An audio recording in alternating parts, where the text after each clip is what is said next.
길고 긴 애굽에서의 생활을 정리하고 하나님의 명령을 따라 새 길을 나아서는 이스라엘은 아마도 새로운 것에 대한 기대와 흥분만 있었던 게 아니라 아마 두려움도 있는, 그래서 감정이 아주 묘하게 교차하는 그런 상황이었을 거라고 생각됩니다.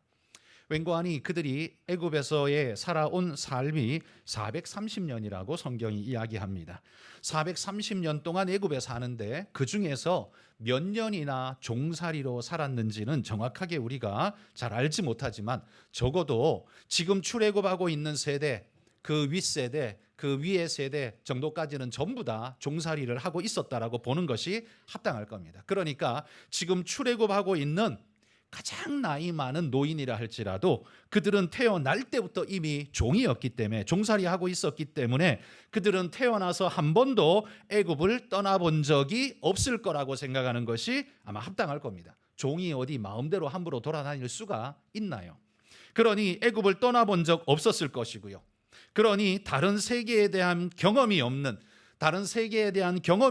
그들에게 애굽을 떠나야 하는 오늘 그들의 발걸음은 기대와 흥분만이 아니라 오히려 두려움도 크게 작용하고 있을 거라고 보는 것이 합당하겠죠. 익숙한 애굽을 뒤로 하고 미지의 세계로 발걸음을 옮겨야 하는 그들에게는요, 믿음이 필요했습니다. 하나님이 우리를 인도하시고 하나님이 우리를 지키신다는 믿음이 절실히 필요했다는 말이죠.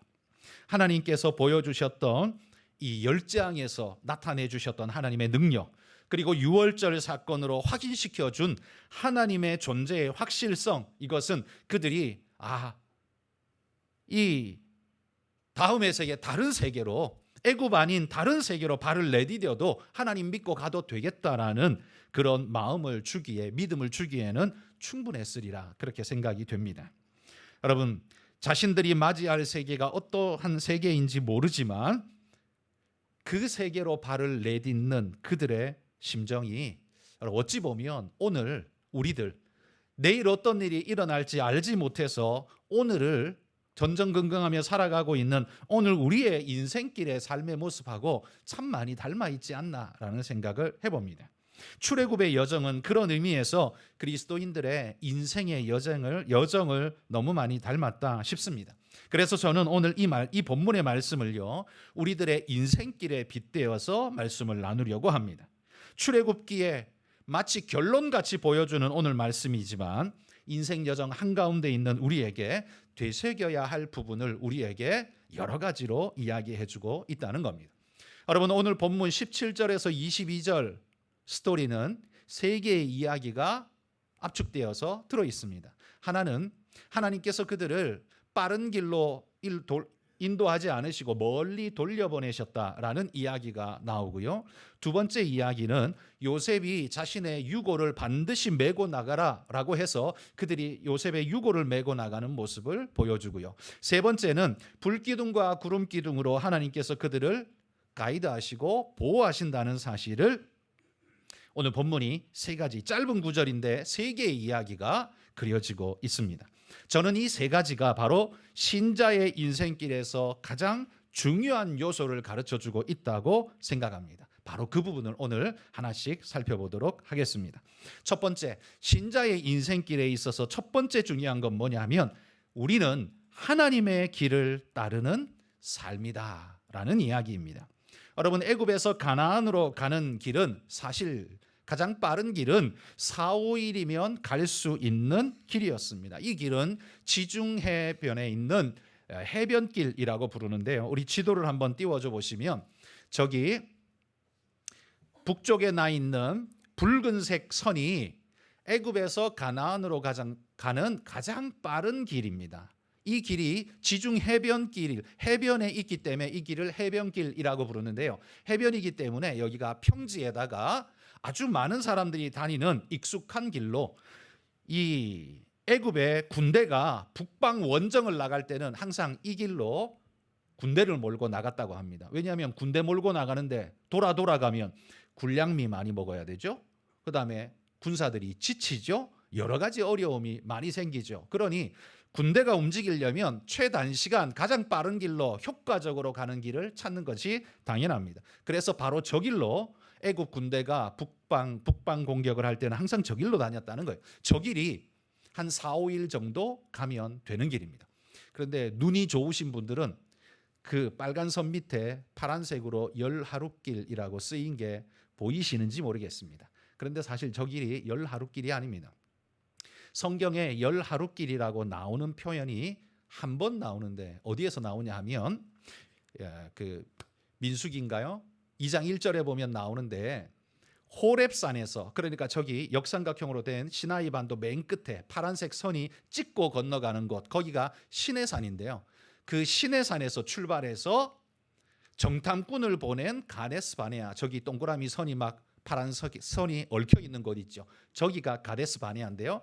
제일 밑에 꼭지점에서 저 얽혀 있는 선까지, 저기까지 가는 길이 열 하룻길이더라, 이렇게 성경이 기록하고 있습니다. 그러니까 착각한 것 같아요. 호렙산에서 가데스 바네아까지 가는데 열 하루인데 애굽에서 가나안까지 가는 길을 열 하루라고 쓴 것 같습니다. 제 생각에는. 그러나 많은 학자들과 이야기들을 보면 저 길이 4, 5일, 많아도 일주일이면 가나안으로 갈 수 있는 길이라고 이야기합니다. 자, 어쨌든 저렇게 빠른 길이 있어요. 저렇게 빠른 길이 있는데 하나님이 저 길로 인도하지를 않았다는 거예요. 17절에 보면 왜 하나님이 저 길로 인도하지 않았냐면 저 빨간 선이 애굽에서부터 쭉 나가서 올라가는 그 지점에 있는 나라가 뭐냐면 블레셋이라는 나라입니다. 블레셋이란 나라는요, 굉장히 조그만 작은 나라입니다. 그런데 철기 문화를 쓰고 있는 굉장히 발전된 문화 강국이고 군사 강국이었습니다. 이 마차, 그 기병도 가지고 있고요. 철제 무기를 사용하다 보니까 청동기 시대에 철제 무기를 먼저 사용한 족속들이다 보니까 강하기가 이루 말할 수가 없었습니다.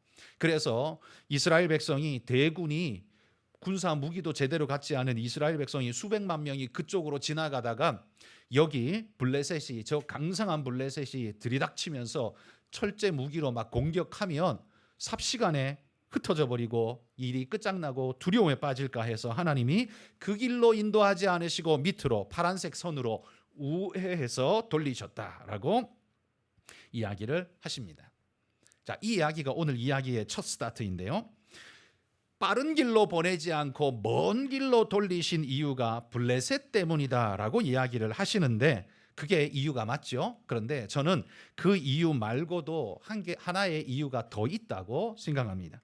그 이유는 뭐냐 하면 하나님께서 아까 지도 아래쪽에 제일 끝에 꼭지점이 시내산이라 그랬죠. 시내산에서 뭘 했냐면 하나님의 말씀을 받고 거기에서 이스라엘 백성과 하나님이 언약을 맺습니다. 하나님은 우리의 영원한 주인 하나님이 되시고 우리는 당신의 영원한 백성이 되겠습니다라는 언약식을 맺습니다. 그리고 그때부터 이제 그들은 애굽의 종이 아니라 하나님의 백성이라는 사실을 확인시키고 확약하는 그런 세리머니를 바로 그곳에서 거행하게 되는 거죠. 애굽에서 나온 그들이 지금까지 그들의 인식 속에는 자기 일을 소개할 때 어떻게 소개할 수 있냐면 우리는 애굽에 사는 종들입니다. 이렇게 자기를 소개했을 겁니다. 왜? 수백 년을 그렇게 살았으니까요. 수백 년을 그렇게 살았으니까 자기를 그렇게 표현하는 게 당연할 겁니다. 그런데 지금 문제는 바로 그런 애굽에서 자기들이 나와버렸어요. 자기들의 설명의 근간이 되는 애굽에서부터 이제 나와버렸기 때문에 그러면 나는 무엇로 설명될 수 있는 존재인가? 설명이 붕 떠버린 거죠. 설명할 수 없는 존재가 된 거죠. 우리는 뭔가라는 이런 정체성의 혼란을 가져올 수 있습니다. 하나님은 바로 그런 그들에게 너희는 애굽의 종이 아니라 하나님의 백성이야.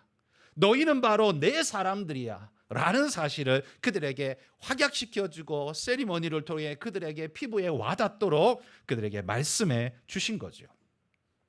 그러니까 여러분, 출애굽의 전체 여정을 우리는 성경을 통해서 다 알고 있기 때문에 왜 돌아가는지를 압니다. 블레셋 때문에 성경이 말하는 것이고 그 다음에 시내산에서 하나님과 언약을 맺고 그들의 정체성이 회복되고 살아나는 기회를 얻기 위해서 우리는 압니다. 그런데 출애굽을 시작하고 있는 이스라엘 백성은 알 리가 없죠. 그런데 길을 자기들도 가보지는 않았지만 들어서 알 것 아닙니까? 해변길로 쭉 가면 이게 동쪽으로 동북쪽으로 뻗어가면 해변길로만 가면 가나안에 금방 간다는 것 들어서 알고 있을 겁니다. 그런데 하나님이 자꾸 자신들을 남쪽으로 방향을 자꾸 남쪽으로 보내는 거예요. 아니 왜 이리 가지? 이거 돌아가는 거 아니야? 그들은 분명히 그렇게 생각을 했을 겁니다. 왜 멀리 돌아가지? 그게 알 리가 없으니 마음에 불평이 되고 문제로 아마 그들은 씩씩거리고 있었을지 모릅니다. 바로 이 부분에서 여러분, 우리는 하나님의 인도받는 인생으로서 우리가 꼭 마음에 유념해야 할 첫 번째 사실이 있습니다. 그건 뭐냐면 우리는 하나님의 의도를 알고 인생을 살아가는 게 아닙니다. 우리는 하나님의 의도를 모두 다 알고 살아가는 게 아닙니다. 물론 하나님의 계획을 미리 들어서 알고 가면 훨씬 마음이 편하겠죠. 아, 그래서 그런 거야? 다 알면 되게 편하겠죠. 그렇지만 여러분, 안다고 우리가 가는 길이 좋은 길이 되는 것은 아닙니다. 일례로 여러분, 우리가 영화나 드라마가 아주 재밌고 인기 높은 것이 나왔다고 쳐봅시다. 영화가 하나 멋들어진 게 나왔는데, 야, 나 저 영화 꼭 보고 싶어. 내가 지금 시간이 안 되는데 3일 뒤에 보려고 친구랑 예매해놨어. 그런데 친구랑 카페에서 만났는데 이 카페에서 이 친구가 그 영화 보고 왔다고 그 이야기를 처음부터 끝까지 주르륵 다 해줘 버리네.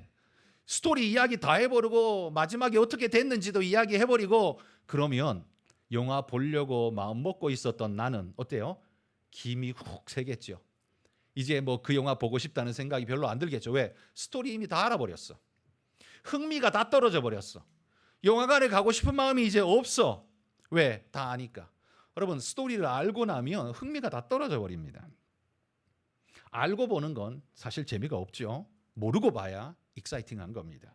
그런데 여러분, 하나님이 우리에게 그 내일의 계획을 알려주시지 않은 것은 우리 인생이 익사이팅하도록 하기 위해서 그랬는지는 잘 모르겠지만 성경이 이렇게 말합니다. 전도서 7장 14절 같이 읽어보겠습니다.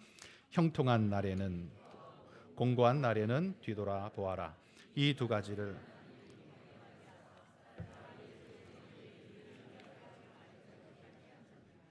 여기 보면 하나님이 인생으로 하여금 장래의 일을 알게 하셨습니까? 모르게 하셨습니까? 알지 못하게 하셨다라고 말합니다. 모르게 하셨다는 거예요. 왜 그러셨을까요? 알려주면 되지 않나요? 왜 모르게 하셨을까요?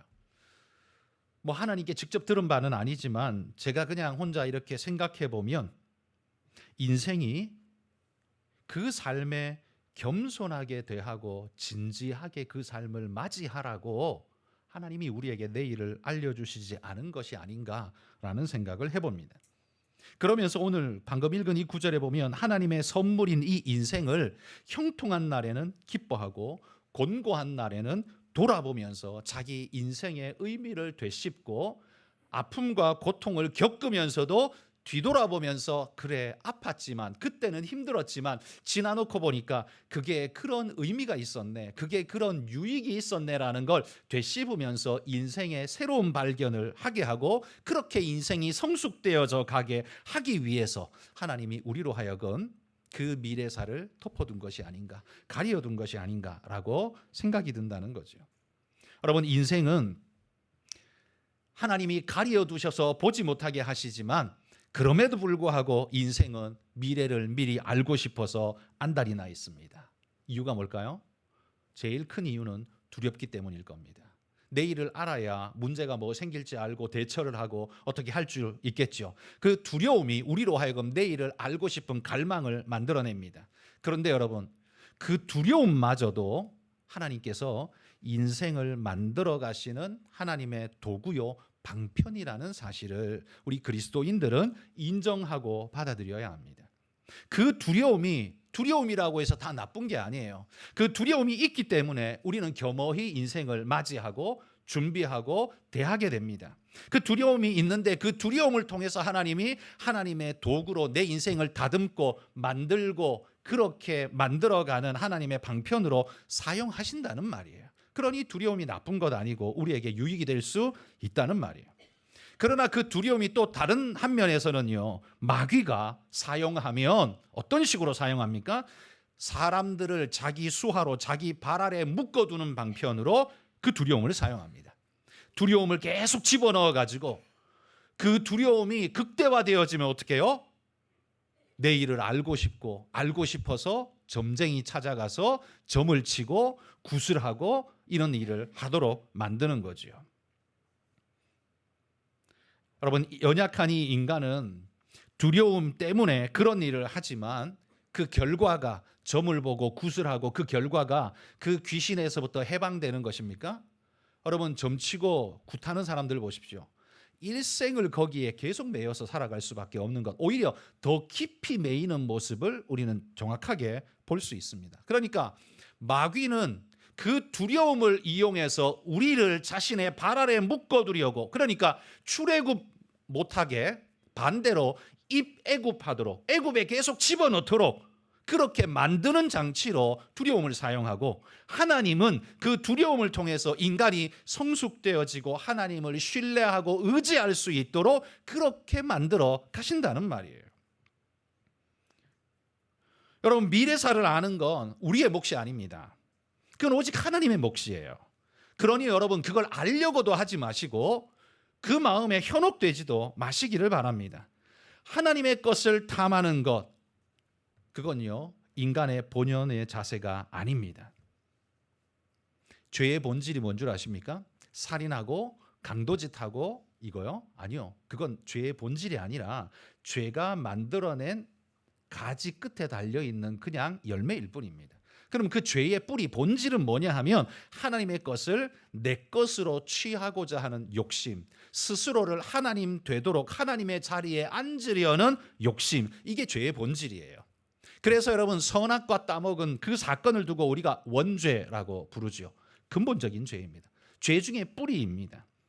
그 선악과 사건이야말로 이것 먹으면 네가 하나님처럼 되리라라는 그 욕구에 휘둘려서, 말에 휘둘려서 그렇게 따먹고 인생 전체가 망해버린 것 아닙니까? 그게 바로 죄라는 거예요. 죄의 본질은요, 바로 그렇게 하나님의 것을 탐하고 하나님의 자리에 스스로를 올라앉으려고 하는 순간부터 만들어지는 모든 것들이 다 죄입니다. 살인, 강도, 그건 전부 다 파편적인 거고요. 본질은 바로 거기 있다라는 말이에요. 미래를 알지 못하는 것은 우리를 두렵게 합니다. 그러나 여러분, 이 두려움의 문제는 그리스도인에게나 아니면 불신자에게나 똑같이 존재합니다. 예수 믿어도 내일을 모르는 두려움은 존재하잖아요. 여전히 있잖아요. 그런데 잘 생각해 보십시오. 이 문제가 똑같은 문제인데 이 문제를 반응하는 우리의 태도가 다르다는 이야기예요. 믿는 자의 특징은 뭐예요? 이 불안을, 내일을 모르는 두려움의 이 불안을 하나님께 맡기고 그분의 인도하심을 따라 순종해 가기로 결단하는 그런 결단의 이유로 삼습니다.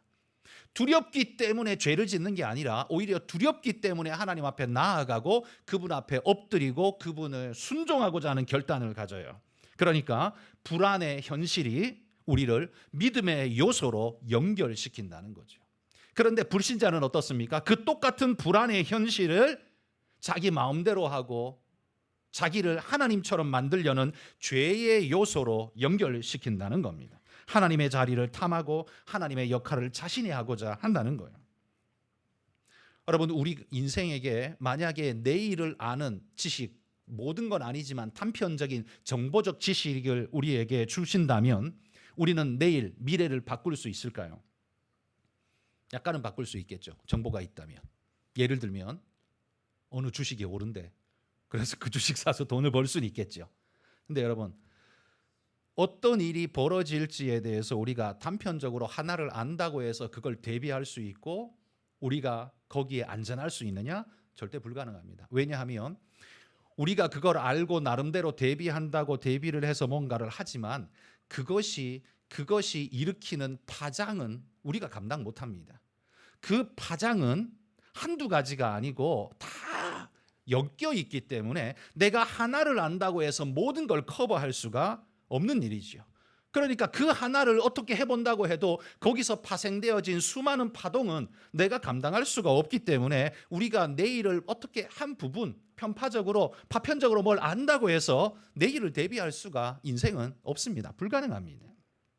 그렇기 때문에 여러분, 우리에게도 미래에 대한 불안은 있지만 그 불안을 믿음으로 승화시켜서 하나님께 맡기고 순종의 길로 가겠다라고 결단하는 것, 이걸 가르쳐 뭐라고 말해요?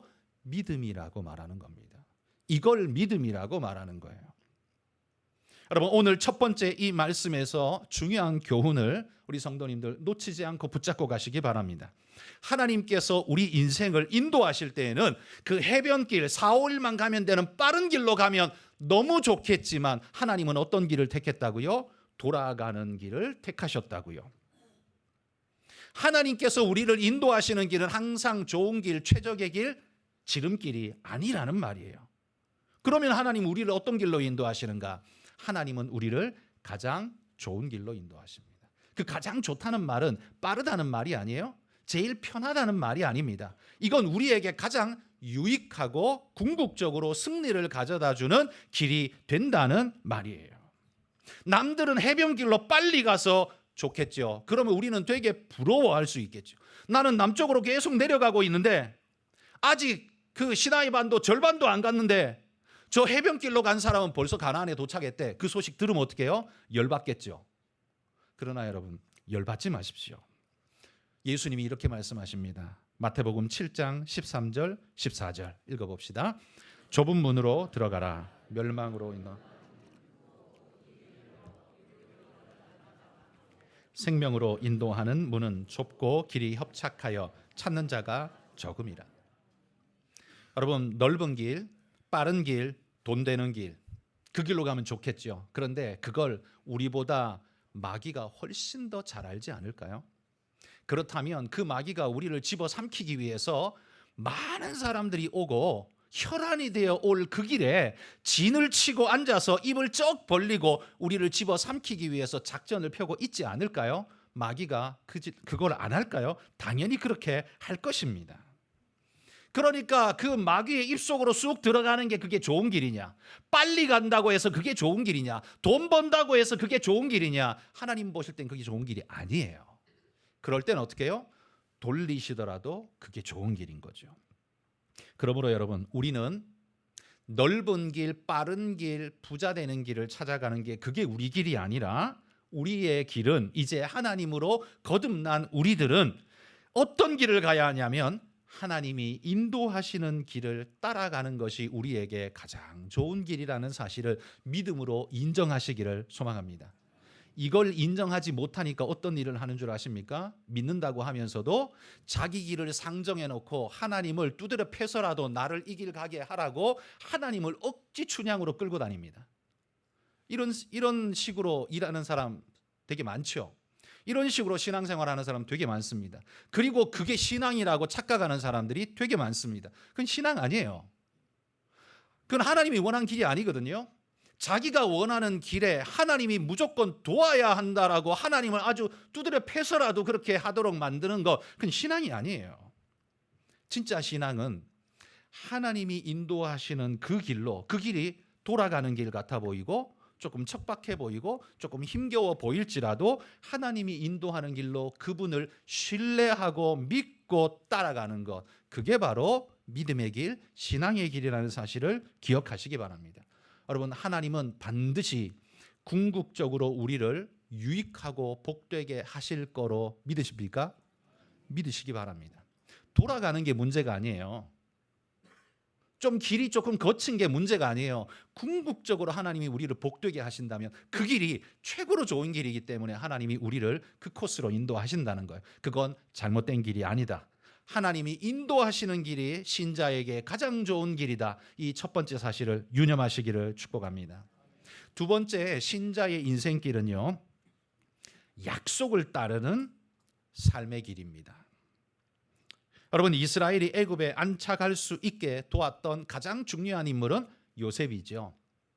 요셉이 꿈의 해석을 해주고 총리가 되는 바람에 그곳에서 이스라엘 백성이 들어와서 살 수 있는 터전을 만들고 구원자의 가족으로서 환대받을 수 있도록 모든 터전을 만든 것이 그게 요셉입니다. 그래서 애굽의 정착의 결정적인 1등 공신은 요셉일 수밖에 없죠. 그런데 그 거기에 정착하고 뿌리 내리고 높은 자리에 올라간 그 요셉이 죽을 때 한 유언이 있습니다. 창세기 50장 25절 읽어보겠습니다. 요셉이 또 이스라엘 자손에게 맹세시켜 이르기를 하나님이 반드시 당신들을 돌보시리니 당신들은 거기서 내 해골을 메고 올라가겠다 하라 하였더라. 요셉이 죽을 때 이스라엘이 이 땅에서 나갈 것이라는 걸 알고 있었다는 거예요. 지금 그걸 예언하고 있는 거예요. 그걸 예언하고 있어요.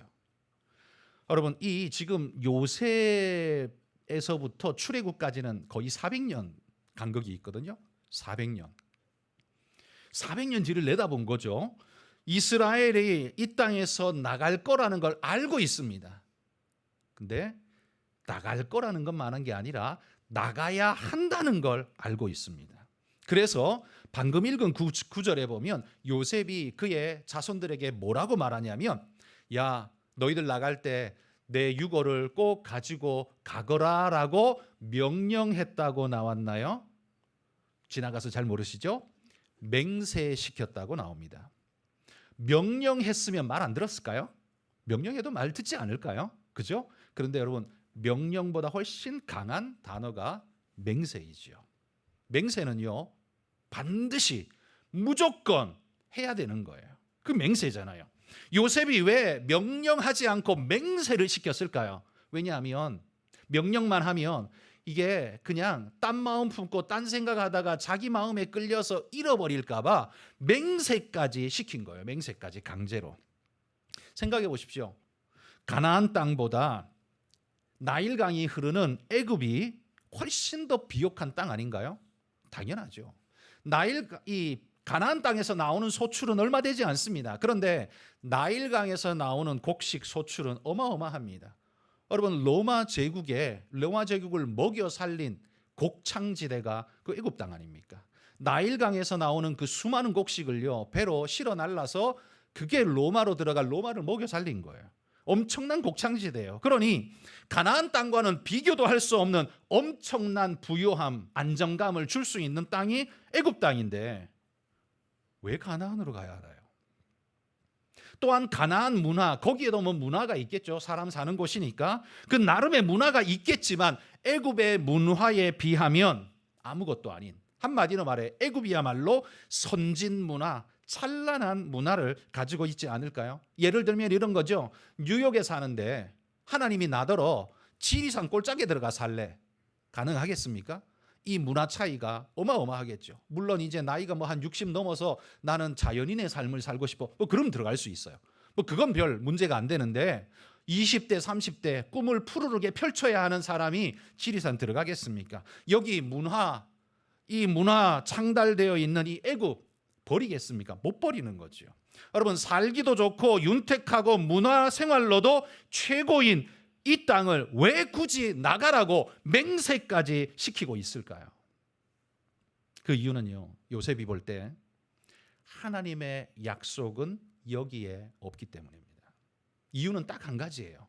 하나님의 약속이 여기에 없기 때문입니다. 여기에는 돈도 있고 문화도 있고 권력도 있고 안정감도 있지만 하나님의 약속은 여기 있지 않고 어디 있어요? 약속의 땅 가나안에 있다는 말이에요. 하나님의 약속이 조상들을 통해서 그 땅에 주겠다, 너희는 이곳으로 돌아와야 된다라고 이미 아브라함 때 하나님이 말씀하셨어요. 그걸 요셉은 알고 있어요. 지금 그렇게 이야기하는 거죠. 그래서 그 후손들이요, 그 삶의 안락함에 빠져서 애굽의 문화의 화려함에 빠져서 약속의 땅으로 올라가는 갈 일을 포기할까 봐 명령 정도로는 안 되고 맹세까지 시켰던 겁니다. 요셉이야말로 여러분 진짜 이스라엘의 구원자, 믿음의 조상 아닌가요? 애굽 땅에 정착할 수 있도록 모든 기반을 만든 게 요셉이지만 또 반대로 그들이 애굽 땅을 떠나가도록 기반을 만든 것 또한 요셉입니다. 믿음의 눈을 가지고 있는 진짜 믿음의 조상이었다는 거죠. 현실의 안락함에 빠져 신앙을 저버리도록 내버려 두지 않았습니다. 보장된 번영보다 하나님의 약속을 소망하라고 자기 후손들을 등 떠밀어 내보내고 있는 겁니다. 여러분, 요셉이 후손들에게 시킨 이 맹세는 사실 그들만 할 것이 아니라 여러분, 우리도 그리스도인인 오늘 우리가 해야 하는 맹세 아닐까요? 오늘날 대한민국은 세계에서도 부러워하는 경제강국, 국방강국, 문화강국으로 올라선, 오늘 본문으로 따지자면 거의 애굽 같은 나라가 지금 우리 대한민국의 모습입니다. 그러기에 우리 자녀들이요, 얼마나 윤택함을 누리고 살아가는지 모릅니다. 이게 기본이라고 생각할까요? 그런데 과거를 경험한 어른들은 이게 얼마나 정신없이 빨리 바뀌고 대단히 빠르게 성장했는지를 우리 어른들은 너무 잘 아시죠. 요즘 아이들은 태어나면서부터 자기 방을 가지고 있잖아요. 저는 제 방을 언제 가졌는지 사실 기억도 잘 안 납니다. 적어도 10대 중반은 넘어가서 제가 방을 얻은 것 같아요. 고등학교 때, 고1 때 제가 방을 얻었나요? 저희 사남매거든요. 사남매니까 위에서부터 방을 주지 않겠습니까? 나한테 떨어지는데 시간이 한참 걸리는 거죠. 요즘 애들은 태어나면서부터 핸드폰을 끌고 있습니다. 드래그하고 있습니다. 아마 농담 삼아 아이들은 엄마 뱃속에서부터 이거 한 것처럼 보이는 시대가 지금 우리 아이 시대잖아요. 옛날에는 상상도 못한 걸, 사실 옛날이라고 해봐야 몇십 년 되지도 않는데 그걸 지금 우리 아이들이 누리고 있고, 우리 아이들은 그게 당연하고 너무나 평이하다고 생각하지만 제가 볼 때는 저는 이렇게 생각합니다. 앞으로 대한민국이 지금 이 시대보다 더 발전될까? 더 부유할까? 더 잘 살까? 잘 모르겠다. 혹시 지금이 제일 정점인 건 아닐까라는 두려움이 살짝 있기는 있습니다. 더 발전하기를 원하지만 혹시 이게 정점이고 내리꽂는 것 아니야? 라는 두려움이 있다는 말이에요. 그러나 여러분, 문제는 그런 윤택함이 우리들로 하여금, 우리 자녀 세대, 우리 신앙하는 우리 자녀 세대들로 하여금 본향을 사모하는 마음을 잃어버리게 만들고 있는 것 또한 사실 아닙니까? 제가 어릴 때는 천국 이야기 굉장히 많이 했던 걸로 기억나는데 지금은 교회에서 천국 이야기를 거의 하지 않습니다. 주일학교 교사들이 아이들한테 천국 이야기, 하늘의 소망 이야기를 하는지 잘 모르겠어요. 별로 안 할 것 같아요.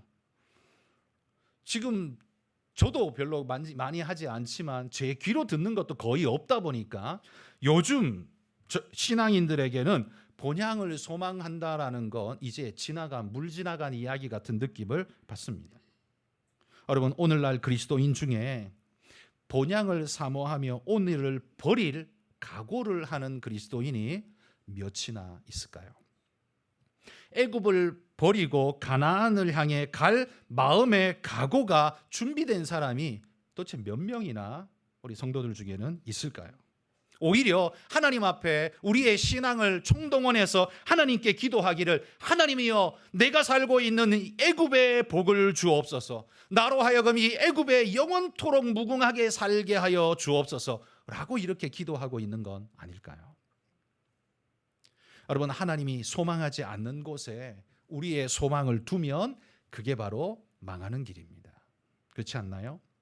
노름할 때에도 망하는 패에다가 돈 다 걸면 어떻게 됩니까? 그냥 쪽박 차는 거죠. 그대로 망하는 거죠. 그리스도인은 영원한 생명이 어디에 있는지 알고 거기에 마음을 두어야 합니다. 눈에 보이는 번영과 축복에 현혹되기보다 요셉처럼 약속에 목숨을 걸고 맹세를 시키면서까지 그곳을 향해 가고자 하는 열망을 가질 수 있어야 한다는 말이죠. 성도 여러분, 오늘이 비록 너무 발전되고 좋은 시대를 살아가는 것은 사실이지만 오늘이 아무리 좋다고 천국보다 좋겠습니까? 애굽의 화려함에 빠져서 하나님의 약속한 땅을 잃어버리는 그런 어리석은 일들을 하지 않을 수 있기를 소망합니다. 로마서 8장 24절 5절 같이 읽어보겠습니다. 우리가 소망으로 구원을 얻었음에 만일 우리가 보지 못하는 것을 바라면 참음으로 기다릴지니라. 보이지 않는 그것, 하나님이 그러나 약속해 주신 그것, 여러분 그것 손에 꼭 붙잡고 놓지 않고 끝까지 지켜가시는 우리 성도님들 되시기를 소망합니다. 그래서 그리스도인의 삶은 약속을 따르는 삶입니다. 돈을 따르는 삶이 아니에요. 약속을 따르는 삶입니다. 잊지 마시기를 바랍니다. 세 번째, 마지막 신자의 인생길은요, 하나님의 보호와 인도가 있는 삶이라는 겁니다. 오늘 본문의 마지막 부분은 불기둥 구름기둥 이야기입니다. 불기둥 구름기둥을 경험해 본 인류 역사의 유일한 존재들이 누구냐 하면 광야에 있었던 이스라엘 백성들만이 오직 불기둥과 구름기둥을 경험했습니다. 그렇죠?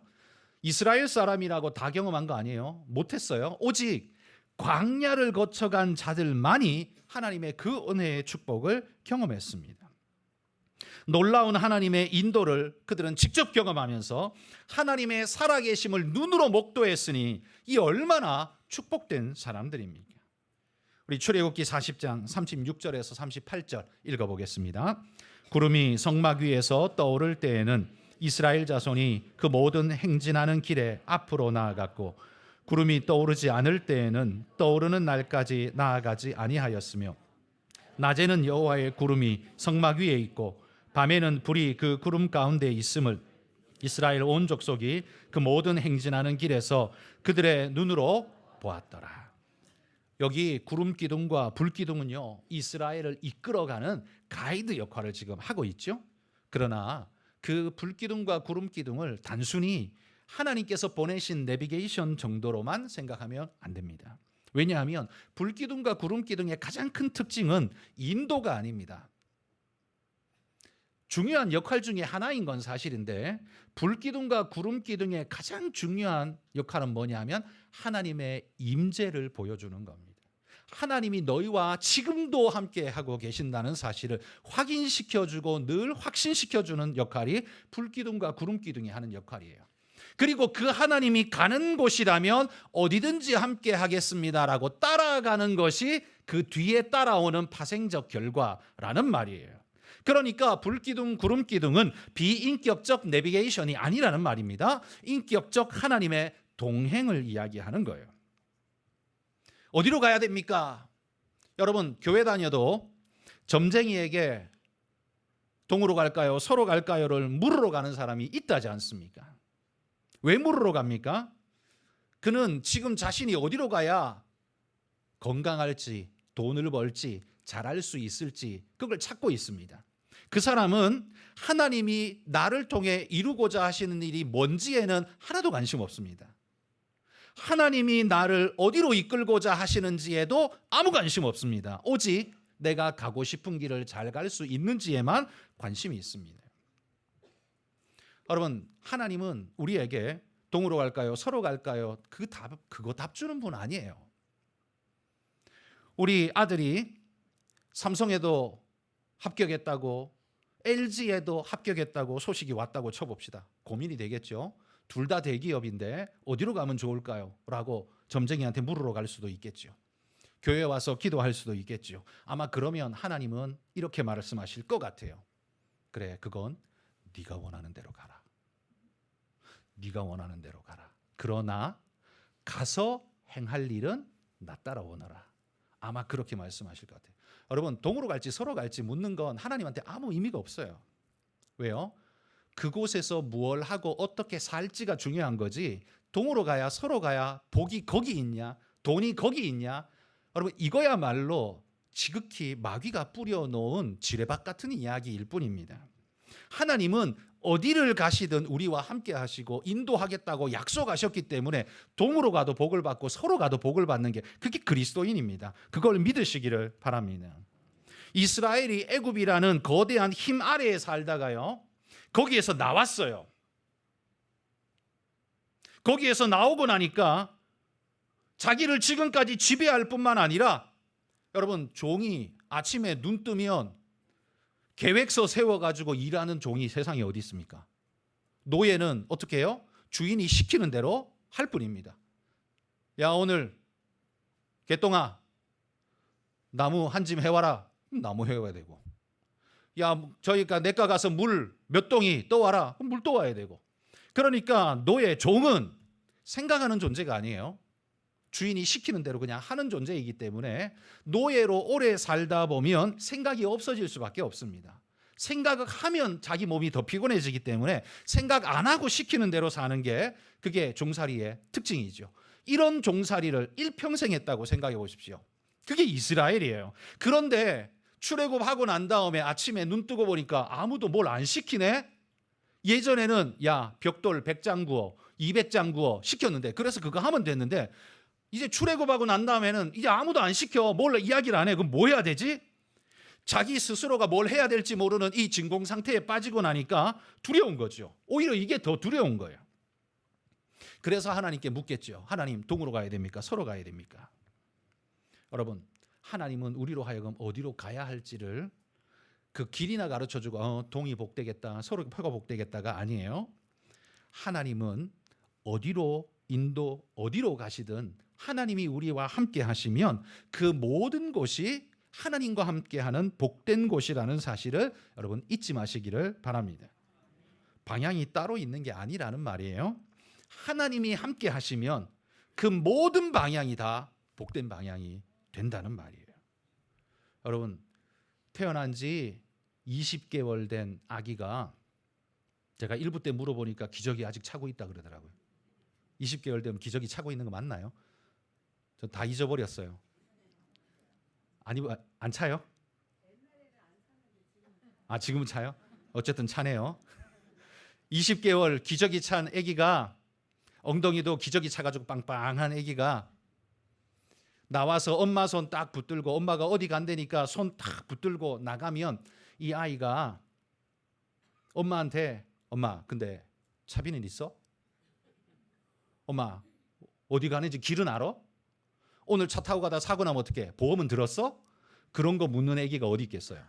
이 20개월 된 20개월 된 아기가 그런 거 묻는 아기가 세상에 어디 있겠어요? 아기는요, 모든 길을 가도 엄마만 있으면 그 길은 다 안전한 길이에요. 딴 게 필요 없어요. 엄마만 있으면 어느 길로 가도 그 모든 길이 다 안전한 길이고 나의 길이 되는 것 아닙니까? 그리스도인의 삶이 그런 것 아닐까요? 동으로 가야 복을 받고 서로 가야 복을 받나요? 그 어리석은 이야기에 속지 마십시오. 그건 세상 점쟁이들이나 하는 이야기고, 마귀가 우리를 집어삼키려고 뿌려놓은 그 지뢰밭 같은 이야기에 속지 마십시오. 하나님 손만 딱 붙잡으면 동으로 가도 복이고 서로 가도 복이에요. 남으로 가도 복이고 북으로 가도 복이 될 줄 믿습니다. 왜냐하면 하나님이 다 알아서 하실 거기 때문입니다. 여러분, 신자의 삶이 뭡니까? 신자의 삶은 내가 목표를 정하고 하나님께 도움을 구하면서 하나님을 끌고 다니는 삶이 절대로 아닙니다. 신자의 삶은 하나님이 어디로 인도하시든지 그 길을 내가 따라가겠습니다, 순종하겠습니다 하고 따라가는 삶, 그게 신자의 삶인 줄 믿습니다. 그래서 여러분, 불기둥 구름기둥이 가는 그 길 따라 이스라엘이 갔다라는 말, 오늘 우리에게 적용하면 어떻게 적용할 수 있을까요? 불기둥 구름기둥 같은 하나님의 말씀이 우리에게 명령하시는 대로, 말씀하는 대로 순종하며 가는 삶, 그게 바로 신앙인의 삶 아닐까요? 여러분, 여러분이 어디에서, 어떤 직장에서, 어느 동네에서 사시든 무슨 일을 하며 사시든 중요하지 않습니다. 중요한 건 하나님과 함께 사느냐가 중요한 겁니다. 주님 손 붙잡고 믿음으로 주님 따라 살아가시는 은혜의 승리자가 되시기를 주의 이름으로 축복합니다.